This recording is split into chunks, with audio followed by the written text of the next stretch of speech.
you've had a personal crusade, a personal fire about getting hypnotherapy legally accredited. Yes, I have fought for the legal acceptance of hypnotherapy, but strangely enough, the acceptance I fought for has been the free, open practice of hypnotherapy without licensing. Now, why? Most people don't recognize the fact that licensing, congressional committees have repeatedly determined that licensing cannot be granted to an occupational group for purposes of status or prestige. The only purpose of licensing is when public health and safety are threatened by a non-licensed group. For many years, you see, the licensing of psychologists began in California. In 1958, a bulletin was given by the state that if you did counseling, psychological counseling, you had to register with the state, declare your intention, and enter into an academic program at an accredited university of 4,000 hours with specific subjects in the field of psychology, of which 1,200 had to be in those subjects. Then that had to be completed in 7 years, and you could get a junior certification as a psychologist, a year's internship, and then be licensed. So at that point, I had the opportunity to register. And I said, I'm not going to register. I don't want to be a psychologist. I don't want to be a psychotherapist. I'm a hypnotherapist.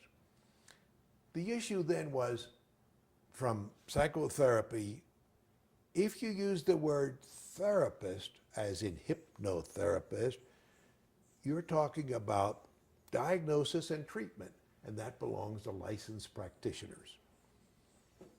Well, in the next 25 years, there were bills introduced, 12 in California, 20 in other states around America, to make the practice of hypnotherapy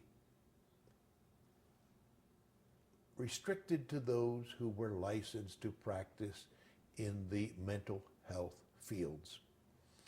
I appeared 32 times before congressional committees across the country, and every bill was defeated. Why was it defeated?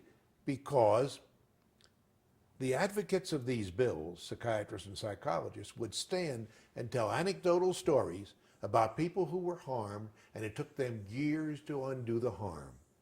I would ask the committee chairman to request documentation of these claims. They would refuse and say, we cannot present that documentation because of patient confidentiality. My reply to the chairman always was, I'm sure if the chairman were presented with documentation, that confidentiality would be assured. They never were able to present a documented case of harm. Finally, as the years went on, we developed what is called registration acts, now in 11 states. A registration act is not just for hypnotherapists, it's for all non-licensed counselors. And it requires registration with the state, not a licensing, not a certification, but it requires giving your client a disclosure, the background of your education in the specialized field, what services you offer, what your fees are, where they can file a complaint with the state against you if required, and so on. So it is a form of regulation, but it's a very non-restrictive kind of legislation.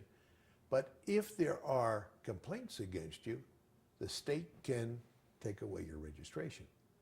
Then you're unable to practice in that state.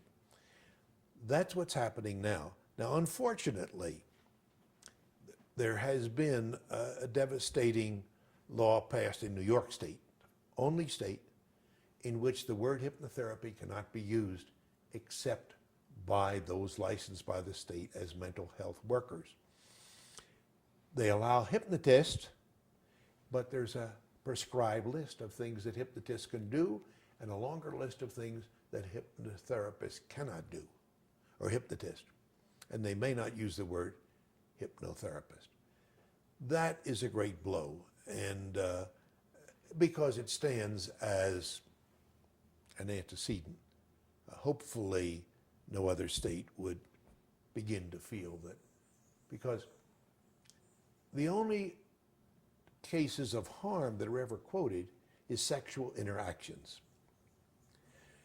But sexual interactions occur whenever there's two people developing intimacy, as in a therapy situation. Claims are made against ministers, priests. The greatest number are against psychotherapists. That was based on a study done 12 years ago in California on licensed psychotherapists. Now it is a criminal felony for a therapist, a licensed therapist, to engage in any form of sexual intimacy with a client, past or present. And more states are passing those acts, because hypnosis doesn't generate sexual intimacy, the quality of the relationship. The client is revealing inner parts of themselves, and without any form of judgment occurring to a therapist. And that in and of itself, I always say the therapeutic relationship cannot be sexualized unless one or both of the people have feelings that cause it to be sexualized.